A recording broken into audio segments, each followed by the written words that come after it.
আসসালামু আলাইকুম প্রিয় দর্শক, আজকে আমি একটি ভিডিও তৈরি করতেছি এই মশা মারা র্যাকেটের উপরে।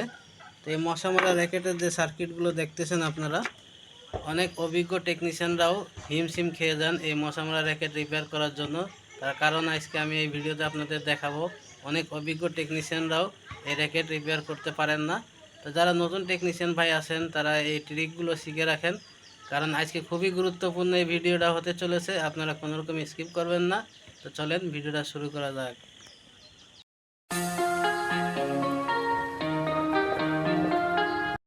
আমার সামনে দেখতে পাচ্ছেন দুইটা র্যাকেট রিপেয়ারের জন্য আসছে। তো এই দুইটা র্যাকেটের ভিতরে এই সাদা এই র্যাকেটটাকে আমি রিপেয়ার করে আপনাদের দেখাবো। এখনও যারা আমার চ্যানেলটি সাবস্ক্রাইব করেন নাই, প্লিজ চ্যানেলটি সাবস্ক্রাইব করে বেল আইকন অন করে দিন, এরকম নতুন নতুন ভিডিও সবার আগে পাওয়ার জন্য। যারা আগে থেকে সাবস্ক্রাইব করে রেখেছেন তাদেরকে অসংখ্য ধন্যবাদ। দেখেন, র্যাকেটের সুইচ দেওয়ার সাথে কিন্তু র্যাকেটের এই বাতিটি জ্বলতেছে, তাতে বোঝা যাচ্ছে যে ব্যাটারিটি ভালো আছে। দেখেন, এই যে পুশ সুইচ, এই পুশ সুইচ চাপ দিলে এই লাল বাতিটি জ্বললে কিন্তু র্যাকেটটি কাজ করবে, এবং যখন চার্জ হবে তখন সবুজ বাতিটি জ্বলবে। তো এখানে এসটি হবে, এসটি হলে কিন্তু মশাটি মরবে। এবং এই র্যাকেটের যে অবস্থায় দেখেন, এখানে কিন্তু বাতি জ্বলতেছে না, এটি ফুল ডেড অবস্থায় আছে। তো এটাকে আমি পরে রিপেয়ার করে দেখাবো আপনাদের। আগে এই সাদা র্যাকেটটি আমি খুলে নিব, এবং এর কি নষ্ট হলে এই র্যাকেটটি কাজ করা বন্ধ করে দেয় সেটি আমি আপনাদের শেখাবো। এবং আপনারা মন দিয়ে শেষ পর্যন্ত ভিডিওটা যদি দেখেন, আশা করি র্যাকেট সম্পর্কে ভালো একটি ধারণা এবং নলেজ অর্জন করতে পারবেন। তো আমি এর স্ক্রুপগুলো খুলে নিচ্ছি।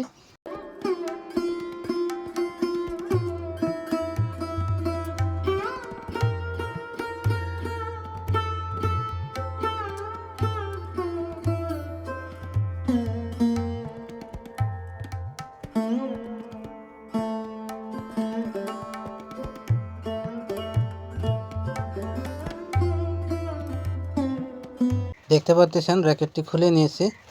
তো এই র্যাকেটে এই যে ব্যাটারি, এটি হলো ব্যাটারি, এবং একটি সার্কিট আছে এর ভিতরে। সার্কিটের কি নষ্ট হলে এটি কাজ করা বন্ধ করে দেয় আমি এখনই দেখিয়ে দিচ্ছি আপনাদের। সার্কিটের স্ক্রুপটা আমি খুলে নিয়েছি, এবং এখানে চার্জিং সকেট আছে, এটিও খুলে নিচ্ছি আমাদের কাজের সুবিধার জন্য। তো দেখতে পাচ্ছেন এই একটি মাত্র সার্কিট। তো এক পাশে আছে ইন কানেকশান, এক পাশে আউট কানেকশান। তো আউটপুট ইনপুট যদি নষ্ট থাকে কোনো এক সাইড, তাহলে কিন্তু এটি কাজ করা বন্ধ করে দেয়। তো আমি প্রথমে ইনসাইডটি দেখিয়ে দিচ্ছি আপনাদের। এটি হলো টাচ সুইচ, এই সুইচ পুশ করলেই কিন্তু এখানে র্যাকেটটির লাল বাতি জ্বলবে, এবং এখানে এসি হাই ভোল্টেজ তৈরি হবে, যার কারণে এখানে মশাটি শর্ট খেয়ে মারা যায়। তো এটি হচ্ছে না, এই ট্যান্ডেস্টারটি আমরা খুলে চেক করব। অনেক সময় দেখা যায় যে ট্যান্ডেস্টার নষ্ট থাকে। আর কি চেক করলে আপনারা বুঝতে পারবেন যে এই র্যাকেটটি কেন কাজ করতেছে না, কি নষ্ট হওয়ার কারণে এই র্যাকেটটি কাজ করে না। এক নম্বর এই ট্যান্ডেস্টার, এবং এই ট্যান্ডেস্টারের সামনে একটি রেজিস্ট্যান্স দেখতে পাচ্ছেন, এই রেজিস্ট্যান্সটি চেক করবেন। এবং ব্যাটারি, এবং এখানে যে রেজিস্ট্যান্সটি আছে এই রেজিস্ট্যান্সটি কিন্তু চার্জিংয়ের রেজিস্ট্যান্স, এই সবুজ বাতি জ্বলার জন্য। এটি ইনপুট সাইড আমি দেখিয়ে দিলাম, এখানে বেশি কিছু নাই, তো অল্প কিছু কম্পোনেন্ট আছে। এখন এখানে সব কিছু আমার চেক করা হয়ে গেছে। তো এখন আমি এই ট্যান্ডেস্টারটি খুলে চেক করে দেখাবো আপনাদের। তার আগে এই যে সুইচটা দেখতেছেন, এই সুইচটা যখন আমি অন করেছি, দেখেন এখানে কিন্তু বাতিটি জ্বলতেছে। তার মানে এই যে ব্যাটারিটি ভালো আছে, যার কারণে বাতি জ্বলতেছে।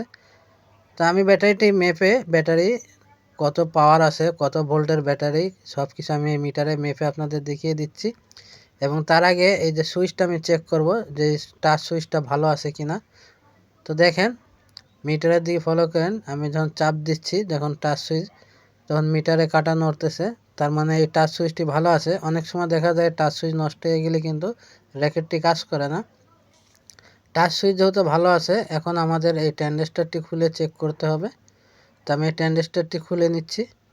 ট্যান্ডেস্টার কীভাবে আপনারা চেক করে বুঝবেন যে ভালো আছে নাকি নষ্ট হয়ে গেছে, তো আমি দেখিয়ে দিচ্ছি আপনাদের। তো ট্যান্ডেস্টারটি আমি খুলে নিচ্ছি। তো ট্যান্ডেস্টার দেখেন, মিটারে যখন আপনারা মাপবেন কীভাবে বুঝবেন যেটি ভালো না নষ্ট, তো আমি এটি বলে দিচ্ছি আপনাদের। তো আমি একটি অ্যানালগ মিটারে আপনাদের দেখিয়ে দিচ্ছি।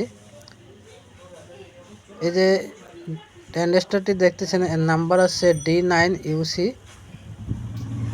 তো অনেক সার্কিটে অন্য ট্রানজিস্টরও থাকে, D882 থাকে। দেখেন এই ট্রানজিস্টরে কিন্তু আপনারা যদি মিটার ঘুরিয়ে এভাবে ধরেন আর যদি দুই দিকে শো করে কাটা, তাহলে বুঝবেন যে ট্রানজিস্টরটি শর্ট হয়ে গেছে, ট্রানজিস্টরটি নষ্ট। তো এই ট্রানজিস্টর শর্ট হয়ে গেলে বা নষ্ট হয়ে গেলে কিন্তু এই র্যাকেটটি কাজ করা বন্ধ করে দেয়, এসটি হাই হয় না। তো আমি এখানে একটি নতুন ট্রানজিস্টর লাগিয়ে দিব। আমি এখানে একটি অন্য নম্বরের ট্রানজিস্টর নিয়েছি। এই ট্রানজিস্টরের নাম্বার আছে 882 D882 এবং আগের যে ট্রানজিস্টরটি আমি খুলেছি সেটি হচ্ছে D9UC। তো সেম কাজই করবে এই ট্রানজিস্টর। আমি এখানে D882 ট্রানজিস্টর লাগিয়ে সোল্ডারিং করে দিচ্ছি। তো অবশ্যই আপনারা ট্রানজিস্টরের যে বেস কালেক্টর ইমিটার আছে এগুলো ভালো করে দেখে তারপরে লাগাবেন। ট্রানজিস্টরটি যদি উল্টো করে লাগান তাহলে কিন্তু কাজ করবে না। তো যেভাবে খুলবেন ঠিক সেভাবে লাগিয়ে দিবেন। তো আমি ট্রানজিস্টরটি লাগিয়ে দিয়েছি এবং এখানে যত কম্পোনেন্ট ছিল, যত পার্টস ছিল সব কিছু আমি চেক করে ভালোভাবে দেখেছি, পিএফ, ডায়েট এবং এই ব্যাটারি সব কিছুই ভালো পাচ্ছি।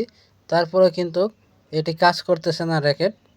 র্যাকেটে এসটি হওয়ার কথা কিন্তু হচ্ছে না। দেখেন আমি ব্যাটারিটি মেপে দেখাচ্ছি আপনাদের, ব্যাটারিতে 4 ভোল্ট দেখাচ্ছে। তো এটি কাজ করার কথা কিন্তু এটি কাজ করতেছে না। দেখেন আমি যদি সুইচ দিই, এই লাইটটা দেখেন, লাইটটি কিন্তু জ্বলতেছে। শুধু এই লাইটটা জ্বলতেছে, এই লাইটের যে আলো তাতে বোঝা যাচ্ছে ব্যাটারি অনেক ভালো আছে, ব্যাটারি অনেক ভালো পজিশনে আছে। কিন্তু ব্যাটারি যদি ভালো থাকে তাহলে কিন্তু এইটি এসটি হওয়ার কথা। তো এখানেই নতুন নতুন টেকনিশিয়ান যারা আছেন তারা তো ঘাবড়ে যাবেন এবং যারা পুরনো অভিজ্ঞ টেকনিশিয়ান আছেন তারাও অনেক সময় টেনশনে পড়ে যান যে কেন কাজ করতেছে না। তো আমি যদি পুশ সুইচ চাপ দিই তাহলে দেখেন টেস্টারটি জ্বলার কথা কিন্তু টেস্টার জ্বলতেছে না। আবার এখানে যে লাইটটি, এই লাইটটি কিন্তু বন্ধ হয়ে যাচ্ছে। তো এরকম সব কিছু যদি ভালো থাকে তারপরে যদি কাজ না করে তাহলে কিন্তু ভালো ভালো অভিজ্ঞ টেকনিশিয়ানরাও কিন্তু হিমশিম খেয়ে যান। তো দেখেন অল কম্পোনেন্ট সব কিছু ওকে। ট্রান্সফরমারটি আমি দেখেছি, এই এসটি ট্রান্সফরমার এটিও ভালো আছে। তো আমি এখানে সব কিছু চেক করে দেখার পরে কনফার্ম হলাম যে নিশ্চয়ই এটি ব্যাটারির কোনো ফল্ট হবে। আবার ব্যাটারিটি মাপ দিলে কিন্তু ব্যাটারি দেখাচ্ছে ভালো, ব্যাটারি থেকে লাইটও জ্বলতেছে ভালো, কিন্তু এটি এসটি হচ্ছে না। এবং এখানেই বোঝার বিষয় আছে, এখানেই নতুন একটি ট্রিক আছে। তো আপনাদের শুধু শেখানোর জন্য আমি কিন্তু এটি ভিডিওটি আপনাদের জন্য করতেছি। আমি একটি আলাদা পাওয়ার সাপ্লাই নিয়েছি দেখেন। তো আমি এখানে অন্য একটি ব্যাটারি লাগিয়ে আপনাদের দেখাতে পারতাম কিন্তু আমার কাছে ব্যাটারি নেই, সেজন্য আমি কিন্তু আলাদা একটি পাওয়ার সাপ্লাই নিয়েছি। এখন আমি এই ব্যাটারি কানেকশানটি ডিসকানেক্ট করে দিচ্ছি শুধু আপনাদের দেখানোর জন্য যে এই ধরনের প্রবলেম যদি আসে আপনারা ঘাবড়াবেন না। আপনারা রিপেয়ার করবেন কীভাবে দেখেন। এই সুইচটা আমি আগে শর্ট করে দিব, কারণ আমি দুই হাত থেকে কাজ করব তখন এই সুইচটা আমি দিতে পারবো না, এই জন্য আমি সুইচটি ডাইরেক্ট করে দিচ্ছি এখন। তো সুইচটি আমি শর্ট করে ডাইরেক্ট করে দিয়েছি, দেখতে পাচ্ছেন। এবং এখানে যে একটি অন অফ সুইচ আছে সেই অন অফ সুইচ দিয়ে আমি কাজ চালিয়ে নিব। তো আমি যে আলাদা পাওয়ার সাপ্লাই নিয়েছি সেই পাওয়ার সাপ্লাই থেকে কত ভোল্ট বেরোচ্ছে সেটিও আমি আপনাদের দেখিয়ে দিচ্ছি। মিটারের দিকে ফলো করেন, দেখতে পাচ্ছেন 3.77 মানে 4 ভোল্টের একটু কাছাকাছি।